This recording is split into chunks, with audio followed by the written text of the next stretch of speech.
कश्मीर के श्रीनगर में एक महल है। एक महल जो पहली नजर में तो एकदम खूबसूरत मंजर लगता है, लेकिन जैसे ही अंधेरा उतरता है वो महल अपनी सूरत बदल देता है और हवा में कुछ ऐसी खौफ सी घुल जाती है जो इंसानों की रूह को पूरे तरीके से हिला कर रख दे। अगर अभी तक आप नहीं समझ पाए तो मैं बात कर रहा हूँ सबसे खतरनाक, सबसे डरावने, सबसे खूंखार परी महल की। एक ऐसा महल जो श्रीनगर में है, लेकिन श्रीनगर के लोग इसके बारे में बात भी नहीं करना चाहते। लेकिन हमारी कहानी का समीर यहाँ पर जा पहुंचा। वो गया तो था कश्मीर के श्रीनगर को घूमने के लिए, लेकिन इस महल के सामने खड़ा था। दरअसल हमारी कहानी का जो समीर है उसे शर्त लगाने का बहुत शौक था, तो उसने अपने दोस्त से शर्त लगाई थी और इसी शर्त में उसके दोस्त ने भी, क्योंकि उस परी महल के बारे में उसने पढ़ा था, तो वो बोलता है कि अगर तू परी महल के अंदर जाकर एक फोटो खींच कर भेजेगा तो मैं मान जाऊंगा कि तेरे अंदर दम है, वरना तू फुद्दू है। अब ऐसा चैलेंज किसी भी बेवकूफ़ इंसान को अगर आप दोगे तो आपको लगता है कि वो नहीं जाएगा।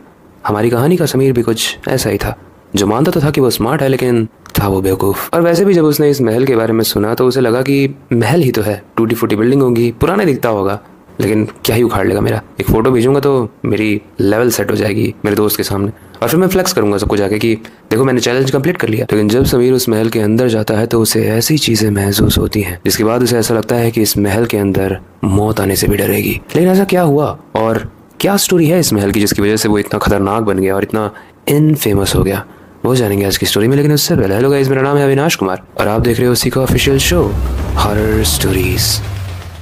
गाइस, समीर जब श्रीनगर से ऑटो रिक्शा लेकर उस महल के सामने जाकर खड़ा होता है तो वो ऑटो वाला भी उसे बोलता है कि भैया अंदर मत जाना, मेरा काम था ये बताना, हालांकि मुझे पता है आप अंदर जाओगे, क्योंकि हर हॉरर स्टोरी का जो बेवकूफ हीरो होता है वो जाता ही है। इतना बोलते ही समीर भड़क गया। वो बोला कि भैया आप ज्यादा नहीं बोल रहे हो, आपको पैसा दे दिया ना, जाइए आप। इसके बाद वो ऑटो रिक्शा वाला चला जाता है और समीर भी चला जाता है। लेकिन उस डरावने महल के अंदर जैसे वो उस महल को खोलता है, एक बहुत ही पुराने से दरवाजे के खुलने की आवाज आती है और जैसे ही दरवाजा खुलता है सामने से एक बहुत ही पुरानी अजीब सी डरावनी बिल्ली गुजरती है। वो बिल्ली इतनी तेजी से गुजरती है कि समीर उसको देख भी नहीं पाता है। लेकिन खैर ये कोई बड़ी बात नहीं थी, बिल्लियां तो होती ही हैं पुरानी जगहों पे। लेकिन तभी उस महल के अंदर एक इंसान झाड़ू लगा रहा था। महल के अंदर एक बहुत बड़ा सा पेड़ था जिसके अंदर से पत्तियां झड़कर नीचे गिर रही थी और जो पत्तियां नीचे गिर रही थी वो इंसान उन्हीं पत्तियों को झाड़ू लगा रहा था। और जैसे ही वो देखता है कि समीर महल के अंदर आ चुका है, वो इंसान समीर को देखता है और बोलता है कि तुम कौन हो और तुम यहाँ पर कैसे आए। समीर बोलता है कि सर मुझे एक दो फोटोज लेनी थी इसलिए मैं यहाँ पे आया हूँ। वो इंसान बोलता है यहाँ से निकल जाओ, शाम होने वाली है। समीर बोलता है मैं निकल जाऊंगा, लेकिन मैं एक दो फोटो ले लूँ, अपने दोस्त से चैलेंज लगाया तो उसको सेंड करना है कि मैं यहाँ पे आया था। लेकिन वो इंसान बोलता है कि तुम फोटो तो ले लोगे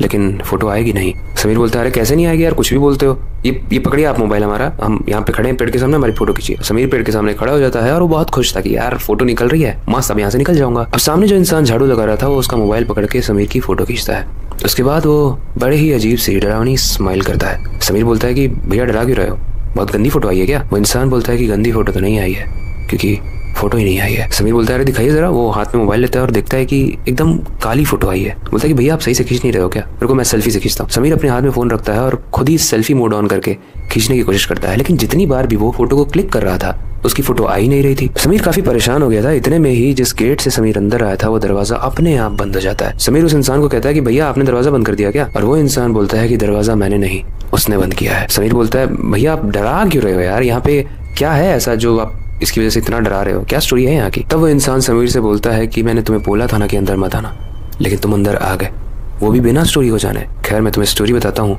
और बताते ही तुम जल्दी से यहाँ से भागना। वो बोलता है कि बहुत समय पहले की बात है, शाहजहां का जो बेटा था दारा सिको, उसने इस महल को बनवाया था। दिन में तो ये जगह बहुत ही पॉजिटिव होती थी, यहाँ पर प्रजा की जितनी भी प्रॉब्लम्स होती थी उन सब का ही सोल्यूशन ढूंढा जाता था, चाहे वो एस्ट्रोलॉजी से हो, साइंस से हो या फिर ब्लैक मैजिक से हो। और इस बैक स्टोरी में भी एक ट्विस्ट है। हमने औरंगजेब के बारे में पढ़ा है, कितना खूंखार राजा था, तो इस कहानी में उसका कनेक्शन ये है कि जब औरंगजेब दारा सिको का मर्डर करवा देता है, कत्ल करवा देता है, तो यहाँ से कहानी में एक ट्विस्ट आता है। दरअसल बात यह है कि ये जो शाहजहां का बेटा दारा सिको था ये राजा बनने वाला था, लेकिन औरंगजेब को सत्ता की कितनी भूख थी वो तो हमने इतिहास में पढ़ा ही है। उसने अपने बाप तक को नहीं छोड़ा था, तो ये तो कौन ही था उसके लिए। एक दिन औरंगजेब दारा सिको को पार्टी में बुलाता है, ये बोल के कि आज मेरा जन्मदिन है, आ जाओ। दारा सिको खुशी खुशी चला जाता है क्योंकि औरंगजेब काफी फेमस था, सब लोग उसको जानते थे। और दारा सिको जब उसके सामने बैठा हुआ था तो वो उसकी प्रशंसा भी कर रहा था कि आप काफी काबिल राजा हैं और बहुत सारी बातें हो रही थी। लेकिन धीरे धीरे दारा सिको फेंट होने लगा, वो बेहोश होने लगा। उसके बाद लेट कर उसके मुंह से झाग निकलने लगा और आसपास के लोग समझ गए कि औरंगजेब ने इसे जहर दे दिया। लेकिन गाइस कहानी यहाँ पर खत्म नहीं हुई, क्योंकि उसके बाद जहाँ पर दारा सिको रहता था, यानी ये जो परी महल था,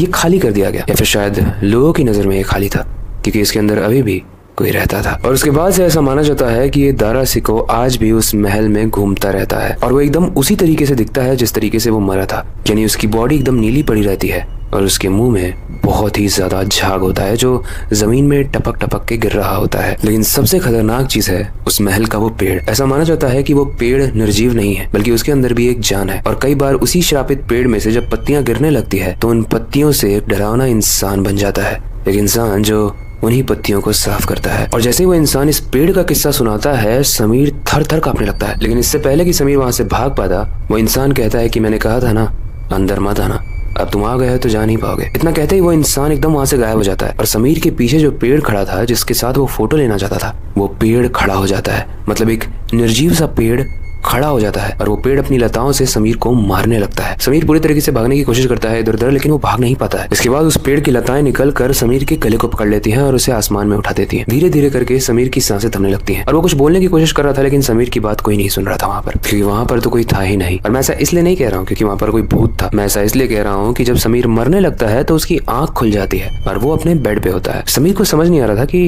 इतना डरावना सपना उसने देखा। अभी वो अपने दोस्त को कॉल करता है ये चेक करने के लिए कि क्या ये चैलेंज उसने सच में दिया था और क्या वो वहाँ पे गया था। वो अपने दोस्त को कॉल करने की कोशिश कर रहा है, लेकिन उसका दोस्त कॉल नहीं उठाता है। चलते चलते टेंशन में आके वो वापस अपने दोस्त को कॉल करने का ट्राई कर रहा है, तभी वो अपने रूम के शीशे के सामने आ जाता है। और उसके बाद वो जो देखता है, वो देखने के बाद वो थर थर कांपने लगता है, क्योंकि उसके गले पर ठीक वही निशान थे जैसा उसने सपने में देखा था, यानी पेड़ की लताओं के निशान जिसने उसके गले को पकड़कर उसे ऊपर उठाया था। मैंने इस चीज को देखने के बाद समीर समझ गया कि ये कोई मजाक नहीं था, बल्कि ये डेस्टिनी थी, ये उसकी किस्मत थी जिसकी वजह से वो बच गया। उसके बाद उसके दोस्त का कॉल आता है और वो बोलता है कि समीर तू ठीक तो है ना। समीर बोलता है कि भाई तू एक चीज़ कंफर्म कर देगा कि तूने कोई मुझे चैलेंज दिया था और मैं कहीं गया था क्या, श्रीनगर या ऐसी जगह पे। उस फोन के अंदर से आवाज़ आती है, चैलेंज मैंने नहीं दिया था, लेकिन जिसने तेरा गला पकड़ा था वो मैं ही था। ये चीज़ बोलने के बाद फ़ोन कट जाता है और समीर समझ नहीं पाता है कि ये क्या था। उसका दोस्त उसे डराने की कोशिश कर रहा है। उसके बाद से गाइस ऐसा माना जाता है कि समीर की मानसिक स्थिति पूरे तरीके से बिगड़ गई, और यही होता है जब हम ऐसी फालतू जगहों पर जाते हैं। गाइस परी महल आज भी एक टूरिस्ट स्पॉट है, वहाँ पर लोग जाते हैं। कई बार लोग घूमने के लिए जाते हैं और कई बार हमारे कहानी के समीर की तरह चैलेंज को एक्सेप्ट करने के लिए। लेकिन प्रॉब्लम यह है कि वहाँ पर किसी को अपनी फोटो नहीं मिलती है, और जो भी वहाँ पर जाता है उसे कहा जाता है कि उस आंगन वाले पेड़ से जरूर दूर रहना, क्योंकि अगर वो तुम्हारे करीब आ गया तो तुम बच नहीं पाओगे। गाइस जब मैंने इस परी महल के बारे में और पढ़ा ना, तो मुझे पता चला कि इसमें कुछ ऐसी पेंटिंग्स भी हैं जो आपको उन पेंटिंग्स के अंदर ही खींच लेती हैं।